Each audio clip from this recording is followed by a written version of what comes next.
ആലപ്പുഴ പുന്നപ്രയിൽ അമ്മയുടെ ആൺസുഹൃത്തിനെ ഷോക്കടിപ്പിച്ചു കൊന്ന കേസിൽ പ്രതി കിരണുമായി പോലീസ് തെളിവെടുപ്പ് നടത്തി. കേസിൽ കിരണിന്റെ മാതാപിതാക്കൾക്കെതിരെയും പോലീസ് കേസെടുത്തു. വീട്ടിൽ വൈദ്യുതാഘാതമേൽക്കാൻ കെണിയൊരുക്കിയാണ് കിരൺ അമ്മയുടെ ആൺസുഹൃത്ത് ദിനേശനെ കൊന്നത്.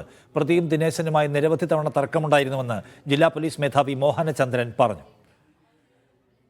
രണ്ടുപേരും ഒന്നിച്ചൊരു ഫിഷിംഗ് നടത്തിയ സമയത്ത് അതിലൊരാൾ മരിച്ചു പോയേക്കാവാം. അന്ന് ആദ്യം സംശയിച്ചത് അങ്ങനെയായിരുന്നു. പിന്നീടാണ് ഈ അന്വേഷിച്ചപ്പോഴാണ് ലോക്കൽ ഇൻവെസ്റ്റിഗേഷനിലാണ് ഇങ്ങനത്തെ ഒരു ഹിസ്റ്ററിയും ഈ ഒരു എലിമിനേഷനും അതിൻ്റെ ആവശ്യം ഇവിടെ ഉണ്ടായിരുന്ന കുറച്ച് മറ്റേ ഇവരുടെ ആൻറ്റിസിഡൻസ് ഇവിടെ ജീവിച്ചിരുന്ന രീതി അതൊന്നാണ് പിന്നെ നമ്മൾ ഈ കേസിലേക്ക് ഇടപെട്ടിട്ടുണ്ട്. പ്രതി അയാളെ ചാലഞ്ച് ചെയ്തിട്ടുണ്ട്. അതായത് റിലേഷൻ അറിയാലോ, നമ്മൾ ഓൾറെഡി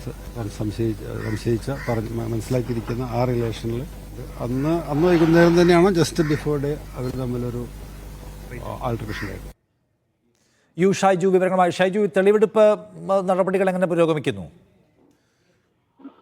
നിഷാദെ, ഇന്ന് മൃതദേഹം ഉപേക്ഷിച്ച പാടത്ത് തെളിവെടുപ്പ് നടത്തിയതിനു ശേഷം 3 പ്രതികളെയും സ്റ്റേഷനിലെത്തിച്ച് പ്രാഥമികമായിട്ട് ചോദ്യം ചെയ്യൽ നടത്തി. ഉച്ചയ്ക്ക് ശേഷം ഇന്ന് കോടതി ഹാജരാക്കും എന്നാണ് മനസ്സിലാക്കാൻ കഴിയുന്നത്. കറുത്ത പക, നാളുകൾ നീണ്ടു നിന്ന പകയാണ് ഇതിന്റെ കൊലപാതകത്തിലേക്ക് നയിച്ചതെന്ന ഒരു കണ്ടെത്തലിലേക്കാണ് ഇപ്പോൾ അന്വേഷണം എത്തുന്നത്. കിരൺ അമ്മയുമായി കൊല്ലപ്പെട്ട ദിനേശിന് വർഷങ്ങൾ നീണ്ട വഴിവിട്ട ബന്ധം ഉണ്ടെന്നാണ് പോലീസ് പറയുന്നത്. ഇരുവരും തമ്മിലുള്ള ബന്ധത്തെ തുടർന്നാണ് നിരവധി തവണ കിരണും ദിനേശും തമ്മിൽ സംഘർഷം ഉണ്ടാവുകയും ഒക്കെ ചെയ്തിരുന്നു. കഴിഞ്ഞ വർഷവും തമ്മിലുണ്ടായ തർക്കം കേസ് വരെ എത്തിയതാണ്.